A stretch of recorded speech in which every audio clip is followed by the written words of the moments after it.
स्वागत है एक बार फिर से आपका। और रिलायंस इंडस्ट्रीज के पहली तिमाही के नतीजे आ चुके हैं। बिग पिक्चर के नंबर ये है कि जो कंसोलिडेटेड बेसिस पे पूरे नंबर हैं वो आपके सामने एक बार रख देता हूँ। रेवेन्यूज़ 2,57,823 करोड़ है, जो कि 11.5% साल दर साल बढ़ के आया है यहाँ पे। और हायर ऑयल प्राइसेस की वजह से वॉल्यूम बढ़ा है इसमें, और O2C वाला जो बिजनेस है उसमें देखने को मिला है। ऑयल टू गैस सेगमेंट में ज़्यादा बढ़िया स्टडी ग्रोथ यहाँ पे देखने को मिली है। कंसोलिडेटेड एबिटा जो है उसमें 2% की ग्रोथ देखने को मिली और वो 42,748 करोड़ पे निकल के आया है। जो प्रॉफिट है वो थोड़ा सा नरम रहा है, 4%, 17,448 करोड़ आया है। और उसका क्या था, हायर डिप्रिशिएशन इन्होंने लिया है। साथ ही कैपिटल एक्सपेंडिचर जो इन्होंने 30 जून तक के उसमें किया 28,785 करोड़ का। और जो नेट है इनका कंसोलिडेटेड बेसिस पे नेट डेट, वो 30 जून को अब हो गया 1,12,341 करोड़, जो कि पिछले बार 1,16,281 करोड़ था क्वार्टर ऑन क्वार्टर। यानी 31 मार्च से इसके बीच में लगभग 4,000 करोड़ का इन्होंने डेट कम किया है। अलग अलग सेगमेंट में जियो प्लेटफॉर्म्स में एबिटा जो इनका क्वार्टर एंडिंग है वो करीब 11.5% बढ़ा है, और नेट प्रॉफिट में 11.7% की ग्रोथ देखने को मिली। आरपू फ्लैट है 181.70 पे। रिटेल कारोबार में देखेंगे तो यहाँ पे 8.1% की साल दर साल रेवेन्यू ग्रोथ देखने को मिली, 75,000 से ऊपर निकल गया, 75,000 करोड़ से। और एबिटा इनका 5664 करोड़, जहाँ पे 10.5% की एनुअलाइज बेसिस पे ग्रोथ देखने को मिली। तो ये बिग पिक्चर के नंबर हैं। O2C सेगमेंट में 18.1% की YoY ग्रोथ देखने को मिली है, 1,57,000 करोड़ का ये यहाँ पे देखने को मिला है। हमारे साथ 3 मेहमान जुड़े हुए हैं, सनी अग्रवाल, शरद अवस्थी और नरेंद्र सोलंकी जी। सनी, अब आपके पास आते हैं। हम लोगों ने भी डिस्कस किया काफ़ी विस्तार से कि प्लेटफॉर्म वाला बिजनेस, टेलीकॉम वाला बिजनेस किस तरह किया। आप थोड़ा रिटेल वाले को एक बार समझते हैं, फिर बिग पिक्चर और देखेंगे। रिटेल का बिजनेस 8 पॉइंट की ग्रोथ से दिख रहा है यहाँ पे, जो इनकी रफ्तार है बढ़ने की। अगर 75,000 करोड़ एक क्वार्टर में निकल रहा है तो काफ़ी बढ़िया पोजीशन है उनकी, काफ़ी सारे एक्विजिशन उन्होंने किए हैं। और एबिटा में भी 10.5% की ग्रोथ देखने को मिली है। फुटफॉल काफ़ी ज़्यादा बढ़े हैं इनके, और स्टोर्स भी लगातार ऐड कर रहे हैं। और अब टोटल स्टोर्स हो गए हैं लगभग 19,000, 18,918 आप मान के चलिए। रिटेल का मार्केट जिस तरह से ग्रो कर रहा है सनी, उसमें ये माना जाता है कि जितना पंप इन कर सकते हैं आप, पाइपलाइन अपनी जितनी ज़्यादा टाइट करेंगे उतना ज़्यादा आप मार्केट गेन करेंगे और दूसरों मुकाबले फ़ायदेमंद रहेंगे। आपको कैसा लग रहा है ये प्रदर्शन इनका पहली तिमाही का?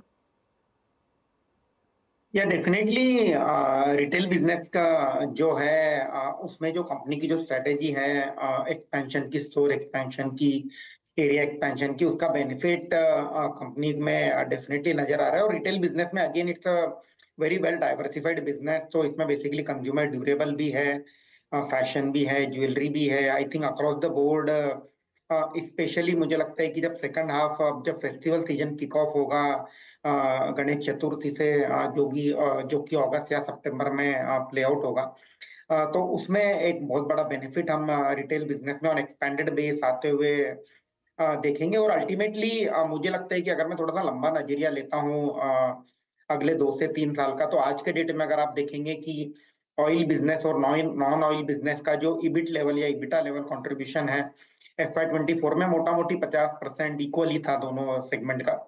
और आगे जाकर के जिस तरह से जो एग्रेसिव ग्रोथ हम टेलीकॉम बिजनेस और रिटेल बिजनेस में देख रहे हैं, मुझे लगता है कि जो कंट्रीब्यूशन है प्रॉफिटेबिलिटी में अल्टीमेटली नॉन ऑयल सेगमेंट का बढ़ते हुए नजर आएगा over the period of next 2 to 3 years। और उसी के चलते जब आप सम ऑफ द पार्ट वैल्यूएशन निकालते हैं, तो जो नॉन ऑयल बिजनेस है उसकी वैल्यू ग्रेजुअली इंक्रीज होते हुए दिखेगी over the period of next 3 to 4 years।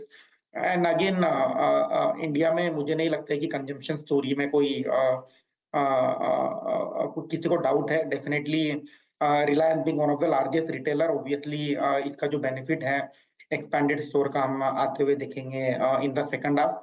ये तो मीडियम शॉर्ट टर्म का नजरिया हो गया, बट अगर मैं लॉन्ग टर्म के लिहाज से भी देखता हूँ तो मुझे लगता है कि रिटेल में काफी स्कोप है for shift from unorganise to organise, और सीधा सीधा बेनिफिट रिलायंस को across the board multiple category में आते हुए दिखेगा। ओके शरद, रिटेल भाई आपसे भी राय चाहिए। इनका जो फुटफॉल था उसमें करीब 19% की ग्रोथ देखने को मिली है। रजिस्टर्ड यूज़र जो है इनके पास 31 करोड़ हो चुके हैं और ट्रांजैक्शंस जो टोटल किए गए हैं उसमें 6.5% की ग्रोथ के साथ लगभग 33 करोड़ ट्रांजैक्शन किए गए हैं। तो फुटफॉल अगर हम देखें और टोटल ट्रांजैक्शन तो इसमें मतलब ऑनलाइन भी शामिल है, उन्होंने कर लिया होगा, दोनों पैरेलल ग्रो कर रहे हैं। शरद। देखिए पैरेलल ग्रो कर रहे हैं, लेकिन अगर आप डीमार्ट के कंपैरिजन में नंबर्स को देखें, जो लिस्टेड बड़ा रिटेलर है, तो मुझे लगता है इस तिमाही में थोड़ा सा रिलायंस ने शायद अंडर परफॉर्म किया है। जबकि रिलायंस के तीनों चैनल्स काफी एक्टिव हैं, चाहे ऑनलाइन हो, चाहे ऑफलाइन हो या नॉन कोर ऑफलाइन हो। तो मुझे लगता है ये तीनों सेगमेंट्स इनके काफी स्ट्रांग हैं। बट इस क्वार्टर में लगभग मेरे हिसाब से 400 करोड़ जैसा मिस है एबिटा के लेवल पे। उसके फाइन प्रिंट हम लोग को देखने पड़ेंगे कि उसके रीजन क्या है। लॉन्ग टर्म में जैसा अभी सनी भी बोल रहे थे कि लॉन्ग टर्म में ऑब्वियसली ग्रोथ रेट्स वगैरह स्ट्रांग रहने चाहिए, तो वो वैल्यूएशंस को ड्राइव करेगा। आज भी आप अगर एसओटीपी में देखते हैं तो लगभग 1,000-1,200 रुपए रिटेल के ही आते हैं। तो मेजर पार्ट ऑफ वैल्यूएशन वहां से डराइव हो ही रही है और ग्रोथ रेट्स आने वाले 2-3 सालों में टेलीकॉम और रिटेल में स्ट्रांग ही रहने चाहिए। तो मुझे लगता है इस क्वार्टर नंबर्स थोड़े से डिसअपॉइंटिंग हैं रिटेल के, बट ऑब्वियसली जिस तरीके का स्टोर फुटप्रिंट ऐड किया है, शायद इस क्वार्टर भी 2 मिलियन स्क्वायर फीट जैसा ऐड किया है, तो लगातार उन्होंने वो एडिशंस की है और जनरली स्टोर्स को ब्रेक इवन होते होते भी टाइम लगता है। तो मुझे लगता है आने वाले 2-3 साल काफी इंटरेस्टिंग रहेंगे और टेलीकॉम में भी आपका कैपेक्स का साइकिल मोर और लेस ओवर हो गया है। मोस्ट प्रोबेबली सिर्फ ये रिटेल और जो न्यू एनर्जी सेगमेंट है वही इनका कैपेक्स ओरिएंटेशन रहेगा। तो रिटेल इस क्वार्टर के नंबर्स थोड़े से मिस हैं, but long term trajectory certainly काफी स्ट्रांग रहनी चाहिए। नरेंद्र, आपका एक कमेंट रिटेल पे, और क्या ये हो सकता है कि लगातार एक्सपेंड कर रहे हैं, नए टाई अप सारा, एक वो फास्ट फैशन फॉर्मेट भी लाने की तैयारी चल रही है, तो इसकी वजह से भी थोड़ा सा दबे नंबर दिख रहे हैं? जी definitely one of the reasons वो है कि स्टोर जितने भी ऐड हो रहे हैं उनको थोड़ा सा स्केल अप होने में टाइम लगता है। तो स्टोर एडिशंस और फुटफॉल्स अगर आप देखें तो फुटफॉल कन्वर्जन भी मेरे ख्याल से इम्प्रूव होना चाहिए और आगे आगे आगे आने वाले टाइम में। और जहां तक अगर आप फ्यूचर ग्रोथ देखें तो as a industry retail definitely काफी अच्छा परफॉर्म करने वाला सेक्टर रहा है और अब इस साल में आगे जो सीजन दिख रहे हैं नेक्स्ट क्वार्टर में वो डेफिनेटली परफॉर्म करना चाहिए।